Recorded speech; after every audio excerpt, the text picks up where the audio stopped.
역사적으로 세계에 세워진 모든 교회는 다 공통적인 특징이 있는데 순교의 피바디에 교회가 세워졌다 하는 것입니다. 이 세상은 어둠에 죄악된 세상이기 때문에 이 세상의 빛으로 오신 예수 그리스도를 증거할 때에 교회는 이 세상 정권과 대립될 수밖에 없게 됩니다. 그래서 이 복음의 불모지인 땅에 하나님의 말씀의 씨가 떨어지면 그 말씀으로 말미암아 한 알의 씨앗이 많은 열매를 맺는다는 말씀처럼 열매를 맺기 전에 반드시 그 안에서 죽는 역사 속에 많은 순교자가 나오게 되는 것입니다.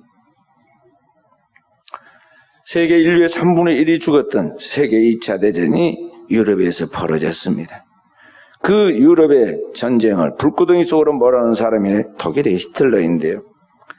그때 이 독일의 히틀러에게 항거하여 그의 잘못을 지적하고 그에게 나갈 바를 가르치다가 결국에는 붙잡혀서 형장에 이슬이 된 39살의 젊은 교수가 있었는데 디트리히트 본 헤퍼라는 목사입니다.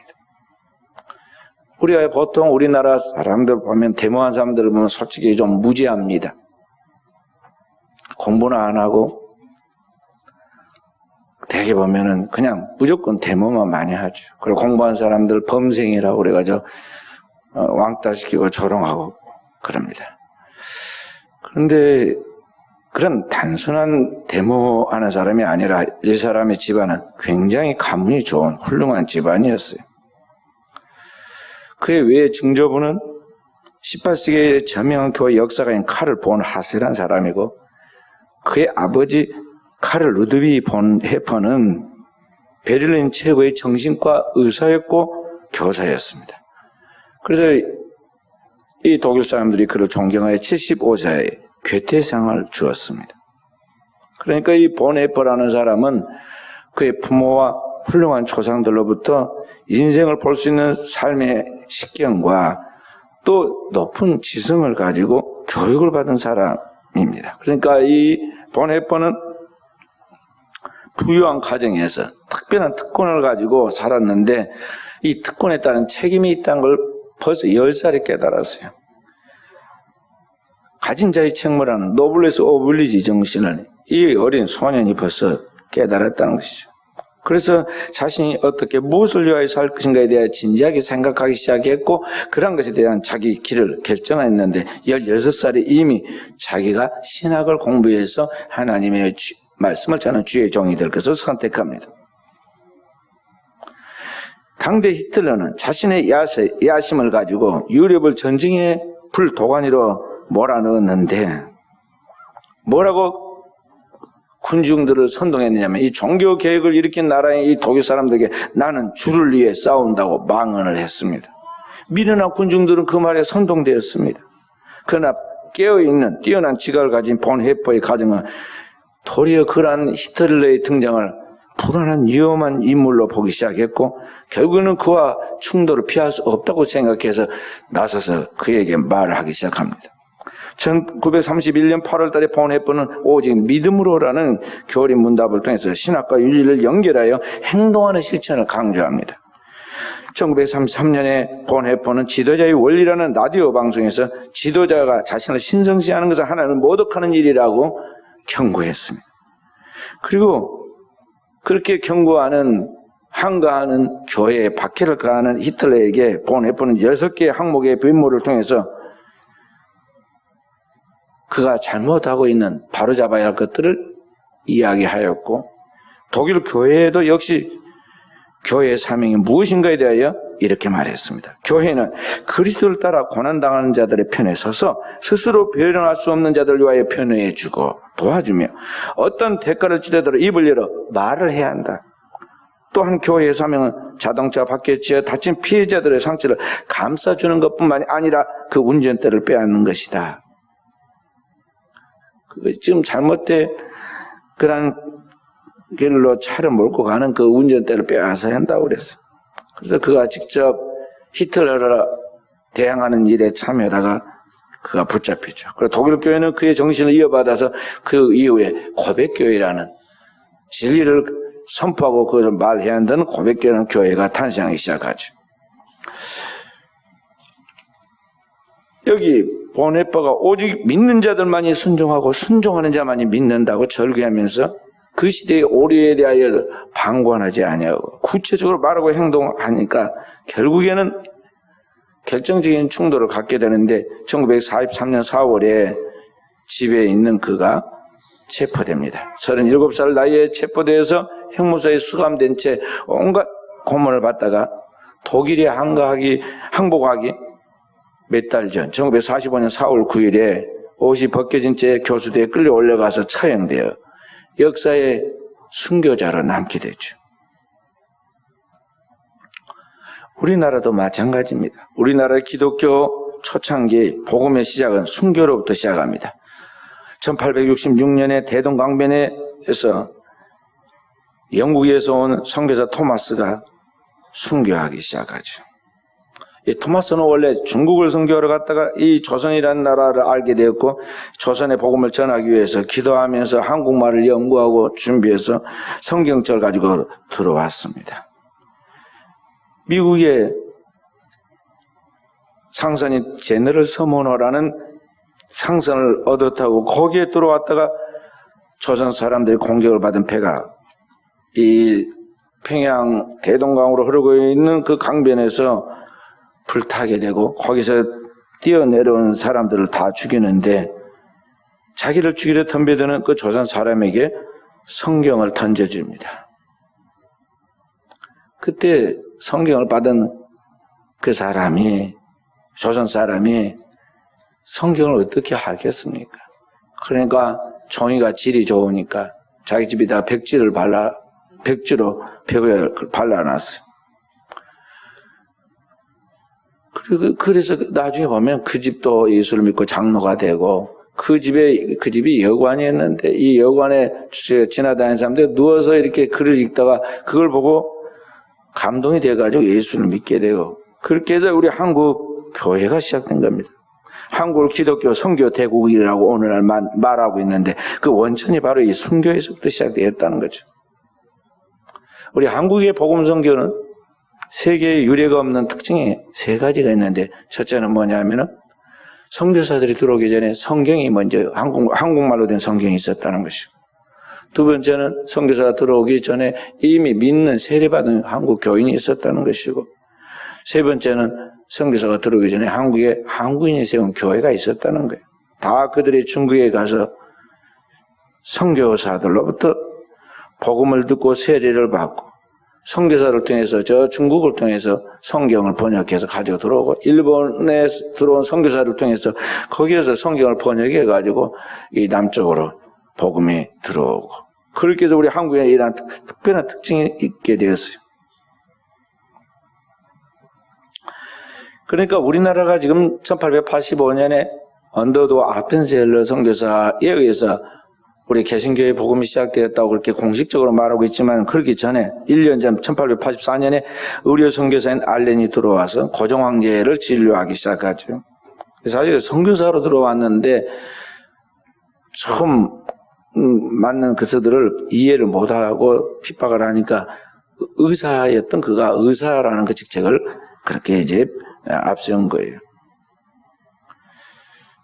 그들이 한국에 들어오기 전에 이미 한국말로 된 성경이 보급되었는데 저 중국에서 선교하고 있던 존 로스 목사와 맥킨타이어 목사가 선교하면서 한국 우주에서 이 중국으로 이제 인삼을 팔러 온 청년들을 백홍준, 서상윤, 서경조, 이성학, 김진, 김청송 등을 이제 전도했습니다. 그리고 그들에게 한국말을 배우고 그들에게는 서양의 이런 학문과 서양의 문물과 그 다음에 성경을 가르쳤어요. 그래서 그들을 전도해가지고 그들로 이제 한국에 들어가서 이제 복음을 전하도록 한국말로 된 성경을 그들과 함께 번역했고 그들이 들어가서 개척한 교회가 최초의 한국의 교회인 솔례교회라는 한문으로 하면 송천교회라는 교회를 세우게 돼요. 그 성경을 들고 우리 한국 사람들이 이제 전도를 하기 시작합니다. 성경을 전도하는 그러한 일들을 통해서 순교자가 이제 나오기 시작하는데 우리 한국의 최초의 순교자 백홍준입니다. 성경을 반포하는 그 내용들이 당대 조선의 예법과 전통이 어긋나고 그 사이를 물랑케 한다고 체포돼 의주 감옥에 잡히죠. 그 성경을 통해서 그 당대 우리 한국 사람들의 그 문제점들, 축접제도, 첩을 몇 사람씩 거느리잖아요. 그런 것도 못하게 하고, 조상을 숭배하고, 또 절에 가서 절을 하고, 헛된 그 당산나무라든지, 산에, 바다에, 거기에서 재물을 쳐놓고 제사하는 그런 것들에 대하여 우상 숭배하지 못하도록 가르치는 이러한 것들이 참 귀하고 참신한 것인데 그 시대 사람들은 자신들의 그 풍속과 어긋난다는 것이죠. 예법과 어긋난다고 그랬어요. 그래서 결국에는 돌이키지 않는 그를 죽였는데 그렇게 해서 의주 감옥에서 백홍준이 최초의 순교자로 나가게 됩니다. 그리고 더 나아가서 일제시대가 되면서 이제 수많은 순교자들이 우리나라에 나오게 되죠. 그 중에 우리가 잘 아는 대표적인 일사가고의 신앙을 강조했던 주기철 목사님이 이제 대표적인 사람이죠. 그리고 많은 교회들도 그때 고통을 받고 순교하게 되었는데 3.1 독립운동을 일으켰던 그때 1919년 3.1 독립운동을 일으킨 그 주동자들이 다 크리스찬들이었습니다. 그래서 그 독립운동을 일으킨 그 바란 시장에서 그 시대를 주도했던 사람들을 찾지 못하니까 그들이 살고 있는 동네 전체를 몰살시켰는데 그게 제암리 교회 교인들이었어요.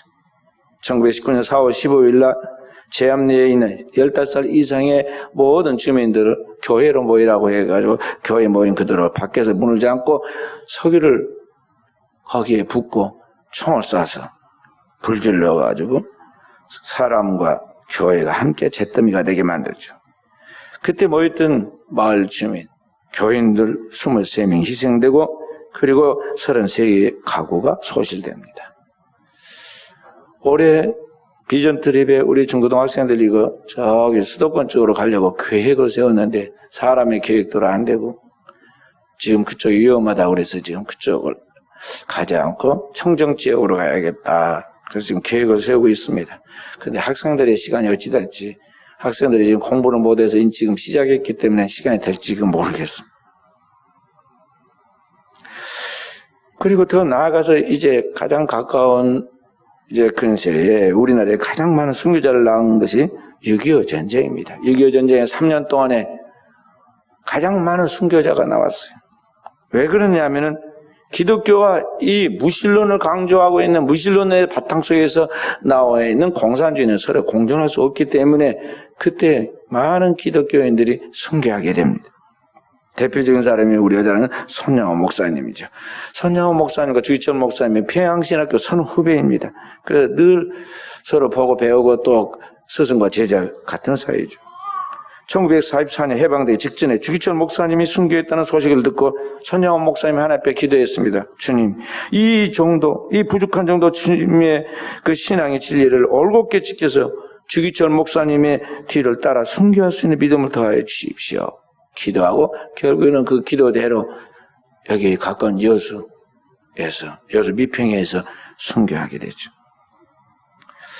6.25 전쟁 때 많은 기독교인들이 순교하게 되었는데 교회들의 핍박이 컸습니다. 6.25 전쟁 중에 특히 우리 남쪽 이쪽에가 기독교인들이 왕성해서 많은 기독교인들이 죽었죠. 우리가 아직 가지 못했는데 여기 영광에 가면은 염산교회라는 교회가 있습니다. 이 염산교회는 6.25 전쟁 때 이 퇴각하는 공산당들이 그 교회 담임 목사님 김병로 목사님과 그 사모님 김화순 사모님 그 5 아들과 손자를 그 교회 장로인 허상 장로와 함께 잡아다가 죽였는데 어떻게 죽였느냐 하면은 그가 바로 앞에가 바닷가니까 목에다 큰 돌을 매달아 연자맷돌같이 큰 돌을 매달아가지고 바다에 빠뜨려가지고 익사시켜 주겠어요. 교인의 3분의 2인 77명이 순교했어요. 지금 염산교회 가면은 그 순교 기념관이 있고 그 사연들이 나와 있고 자세하게 거기에 설명되어 있습니다. 바로 그 옆에 염산면에 또 다른 교회가 있는데 야월교회라는 교회가 있어요.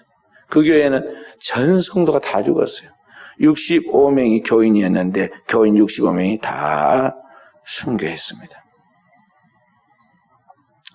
그러니까 오늘 공산주의자들은 무력 통일을 강조하죠.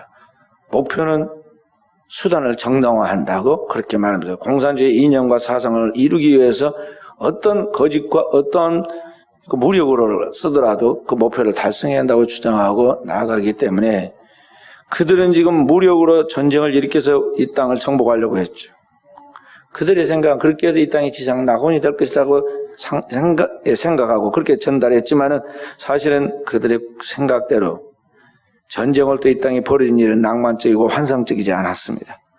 한동안 우리나라에 저희 북한은 지상 낙원이라고 그렇게 속여가지고 일본에서도 사람들 제1교포들을 데리고 가기도 했는데요. 사실 이 전쟁의 그 트라우마 그리고 그 전쟁의 참호가 얼마나 컸습니까? 지금 70년이 지났는데 아직도 그 잔재가 너무나 크고 후유증이 크죠. 그리고 과거와 같은 그런 전쟁이 아니라 지금은 그것과 비교할 수 있는 미사일과 핵의 전쟁이 지금 기다리고 있죠.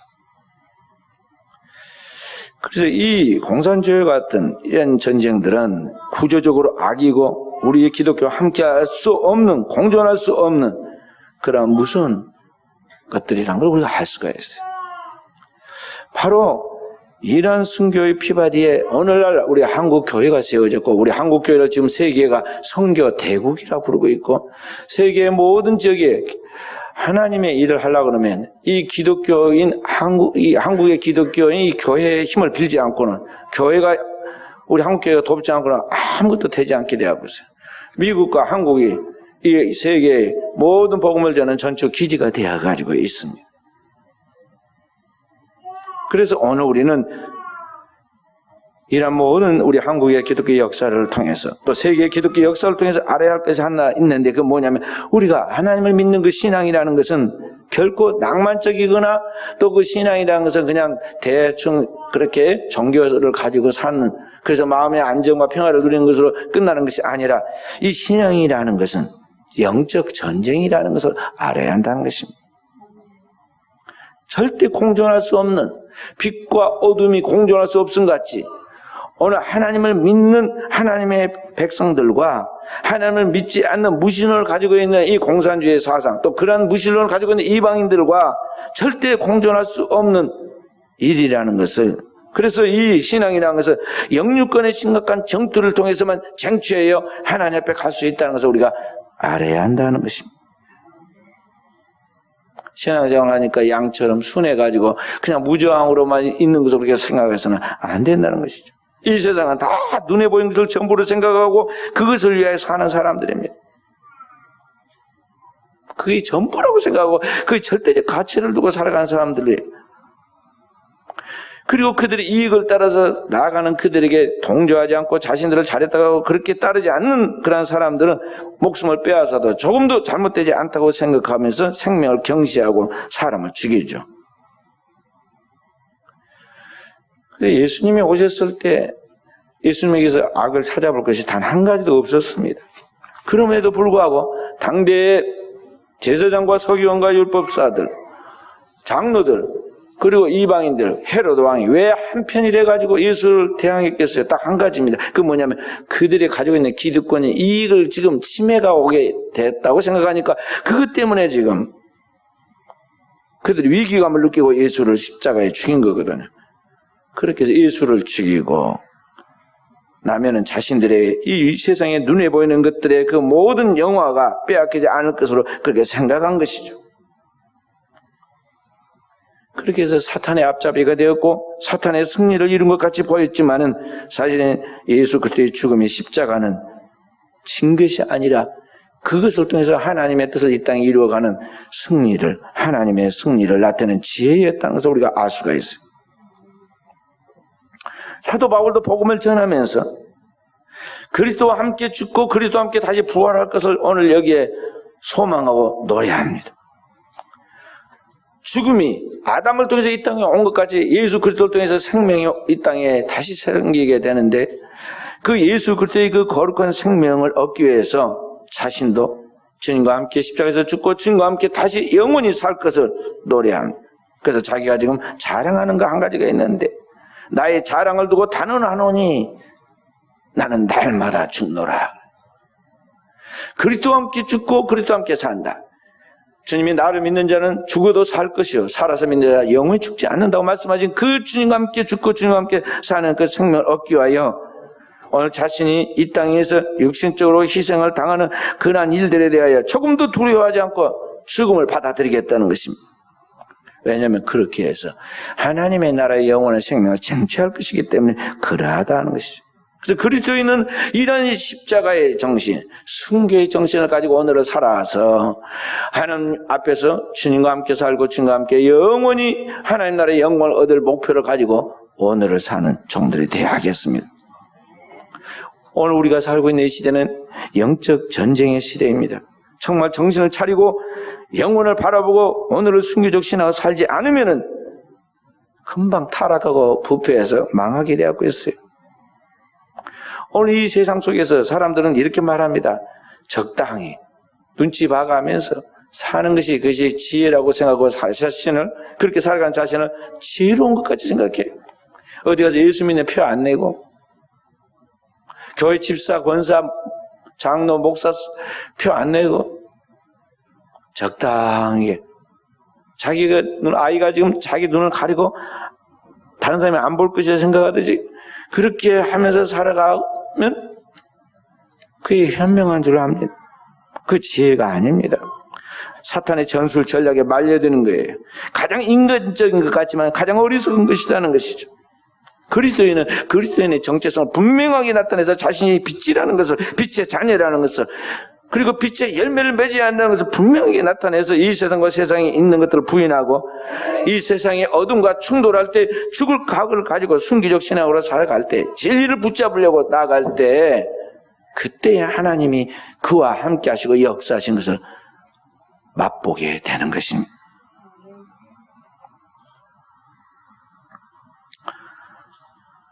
사람들은 눈에 보이는 것이 전부라고 생각하기 때문에 이 세상의 물질적인 것들, 세상적인 화려한 것들, 이러한 것들을 얻을 수 있고 그런 것들을 누릴 수 있으면 이게 행복이라고 생각하고 그걸 쫓아갑니다.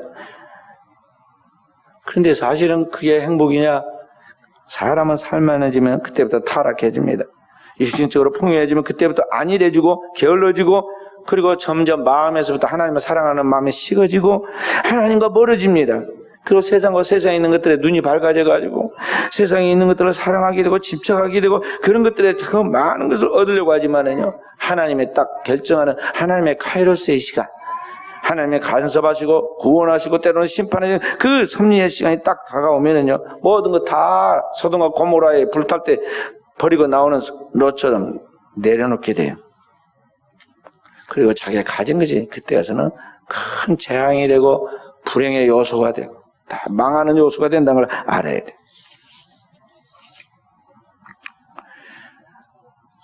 미국에 가면은 큰 저택들이 있는데요. 어떤 집은 막 몇 층씩 이렇게 쫙 있는데 그 집을 혼자 다 씁니다. 앞에는 잔디밭이 깔려있고 과실들이 심어져 있고 뒤에 마당에 가면 거기는 큰 수영장이 딱 만들어져 있습니다. 물이 가득한 수영장. 후덥지나고 더우면은 금방 옷을 벗고 가서 수영하고 닦고 다시 옷을 갈아입고 나가서 자기 활동을 할 수 있는 집이에요. 우리나라처럼 큰 아파트 단지에 수백 수천 사람들이 모여 산 게 아닙니다. 다 자기만의 그런 큰 저택을 두고 그렇게 이제 사는데, 부자들은 그렇게 사는데, 사실은 그 저택에 그렇게 수영장 하나 지어놓고 있으면 얼마나 좋아요? 남의 눈치 볼 것도 없이 자기 원하는 시간에 차 먹고 막 또 나가지도 않아도 되고 좋을 것 같은데, 문제는 그렇게 살면 좋을 것 같은 자기의 환상과는 달리 대개 그런 집에 사고가 많이 납니다. 그래서 수영장에서 사고 나고 자동차로 사고 나고 사고가 나고. 왜 그러느냐? 자기 생각대로 다 되는 게 아니에요. 그 수영장 만들어놨는데 부주의한 눈 깜짝 사이에 아이가 기어나가지고 물에 빠져서 죽고 수영장에서 또 어른도 죽습니다. 이제 저녁 때 긴장을 풀려고 술을 한 잔 먹다가 몸이 막 더워지니까 수영을 해야겠다. 나가서 발코니에서 그 수영장에 탁 다이빙해서 떨어졌는데 말이죠. 세미트 바닥에 머리를 접하고 죽어요. 왜냐하면 관리인이 때떨어져 이 물때를 벗기려고 물을 다 빼버리고 지금 그렇게 해놨는데 서로 커뮤니케이션이 안 된 상태이고 지금 술이 조금 취해 있는 상태이기 때문에 이제 물 뺀 그런 걸 모르는 거예요. 그러다가 거기서 추락해서 죽고. 또 우리나라처럼 이렇게 경찰들이 수시로 많이 지킨 거 아닙니다. 도로에 다니는데 도로도 넓고 도로에 다니는 차들도 그렇게 많지도 않아요. 그래 술 한 잔 먹고 차 달리는 거 그 별로 문제될 것이 없어요. 차들이 별로 없으니까 자기들 가는 길이니까. 그리고 그 이후의 속도는 시속 70마일이 기준이에요. 그러니까 100km 이상 안 달리면 돼. 차를 먹고 가는 겁니다. 근데 나중에 사고가 나고 죽어요. 그 습관이 돼가지고 술을 먹었는데 항상 그게 맞나요? 어쩌다 부주의해가지고 차가 나오는데 교행 왔다가 그러다가 추락해서 죽고 그럽니다. 인간이 추구하는 그 삶의 여유 그리고 그런 것을 통해서 자신의 왕국을 건축하고 자기 삶을 살아가면 행복할 것 같지만은 그런 것들이 결국에는 자신을 망가뜨리고 자기의 운명을 파괴시키는 요인들이 될 수도 있다는 것이죠. 마귀는 언제나 이렇게 우리에게 이 땅에 있는 것들을 통해서 자신의 왕국을 건설하고 만왕의 왕인 하나님이 네가 하나님 될 수 있다. 그렇게 자신을 높여주고 그렇게 해서 우리로 하여금 이 세상의 것들을 쫓아가도록 그렇게 환상을 심어줍니다. 예수님에게도 와가지고 내가 만약 하나님의 아들이었던 이 만구의 영혼을 다 줄 테니 내게 한 번만 아무도 안 보니까 광야에 한 번만 엎드려 절하라고 그러잖아요. 오늘 마귀가 끊임없이 우리에게 그렇게 말한다는 것입니다. 속으면 안 돼요. 오늘 우리가 알아야 할 것은 이 눈에 보이는 것보다 보이지 않는 것들이 더 중요한데 우리는 눈에 보이는 걸 더 중요하게 생각하고 눈에 보이지 않는 것들에 대하여 그냥 과소평가합니다. 신앙은 눈에 보이지 않는 것들을 쫓아가는 거예요. 어린 왕자를 쓴 생텍쥐베리가 쓴 책의 주인공이 그렇게 친구에게 말해줍니다. 비밀을 말해줄게. 정말 중요한 것은 눈에 보이지 않아. 벌써 어린아이도 깨달아요. 진짜 중요한 것, 소중한 것, 영원한 것은 눈에 보이지 않는 것들이에요. 우리는 눈에 보이는 보석과 돈과 땅과 자동차, 집 같은 그런 것들이 인간의 행복을 줄 것 같이 말하지만 보이지 않는 인간의 행복은 그 사랑과 자유와 행복과 영원한 것들은 우리의 눈에 가시적인 그런 시야에 보이는 게 아니다는 거죠. 그래서 우리는 보이는 것을 쫓아가서는 안 되고 보이지 아니하나 영원한 것을 쫓아서 가는 존재가 되어야 한다는 거죠. 그것이 성경의 말씀은 먼저 하나님 나라와 의를 구하라는 것이고 인간에게 하나님 본래 영혼을 사는 마음을 주셨고 그 영혼을 바라보고 나가는 하나님의 사람들은 항상 위의 것을 찾고 생각하라고 말씀한 것입니다. 고린도서 4장 18절에 사도는 우리에게 우리가 주목하는 것은 보이는 것이 아니요 보이지 않는 것이니 보이는 것은 잠깐이요 보이는 것은 잠깐이요 보이지 않는 것은 영원함이라고 말씀을 해주고 있어요. 그렇기 때문에 그리스도인은 그리스도의 하늘로부터 오셔서 우리의 죄와 허물을 담당하고 영원한 구속을 허락해 주신 바로 그리스도 예수를 통해서 구원받은 하나님의 자녀가 되었다는 오늘 우리 자신의 이 분명한 하나님의 백성의 자신의 존재를 인식하고 그 영원하신 하나님의 말씀의 반석 위에 자기의 집을 세우고 이 세대가 어떻게 돌아가든 그 세대의 영향을 받거나 그 세대를 따라 본받아 살아가지 말고 항상 날마다 깨어서 마음을 새롭게 함으로 나는 내 옛사람이 나는 죽고 내 안에 그리스도가 나를 위하여 자기 몸을 버리신 그리스도가 주신 그 모든 진리의 말씀을 따라 오늘을 순교적 신앙으로 살아가도록 해야 한다는 것입니다. 하나님께 자신을 바쳐진 제물처럼 죽으면 죽으리라, 진리를 따라 죽으면 죽으리라는 그런 자세로 하루하루를 모든 일을 결정하면서 그렇게 나가라는 것이죠. 로마서 12장 1절 2절에 사도는 우리에게 말씀하기를 이렇게 말씀합니다. 그러므로 형제들아, 내가 하나님의 모든 자비하심으로 너희를 권하노니 너희 몸을 하나님의 기뻐하시는 거룩한 산 제사로 드리라.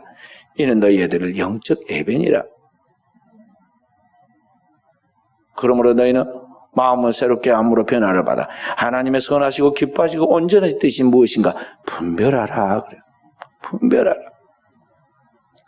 오늘 이 시대 정신을 차리고 하나님 앞에 말씀을 붙들고 깨어 기도하면서 분별하지 않으면 지금 내가 제대로 믿고 있는 것인지 주님을 따라가고 있는 것인지 이것이 마귀의 밥이고 올무인지 아니면 하나님 앞에 진정으로 영원한 축복을 받는 것인지 구분하지 못한 채 우리는 마귀에게 끌려가면서 내가 지금 잘 믿고 있는 것이다. 내가 그래도 교회 집사다, 권사다, 목사다, 장로다 그런 착각 속에서 자기가 잘 믿는 것으로 생각하면서 무늬만 기독교인이 되고 마는 현대판 바리새인으로서 화를 자초하고 있는 사람이 될 수가 있다는 것이죠.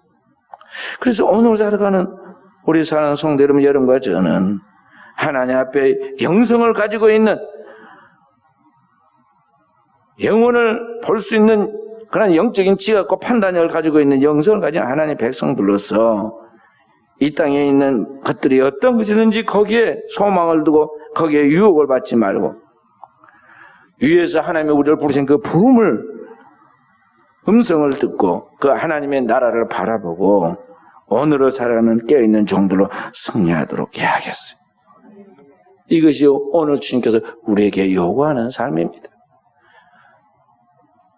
사랑하는 우리 순천은혜교회 성도 여러분, 저와 여러분이 매주일 하나님 앞에 깨어있지 않으면 더 나아가서 순간순간 하나님 앞에서 자기를 통제하고 자기를 하나님의 앞에서 이렇게 거울에 비치듯이 조명하여 하나님의 말씀과 견주어내지 않으면 우리는 한순간에 우리는 세상으로 추락하고 세상적인 죄악에 빠져서 타락할 수 있다는 걸 알아야 돼요.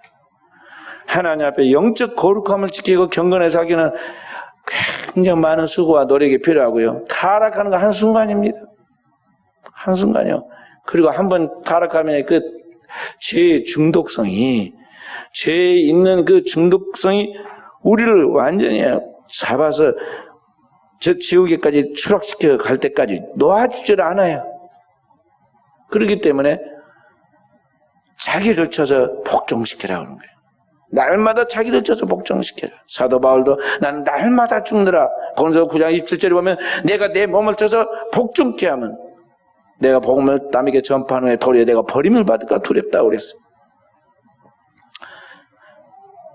저와 우리 사랑하는 성들이 오늘 또 주님 앞에서 우리 자신을 돌아보고 이와 같이 깨어있는 영성으로 하나님 앞에 우리 자신을 쳐서 복종시키고 주님의 길을 따라가는 순교자의 길을 따라가는 신앙이 되므로 하나님이 우리에게 예비된 영원한 축복과 은총을 누리는 승자가 되어지기를 주의 이름으로 축원드립니다.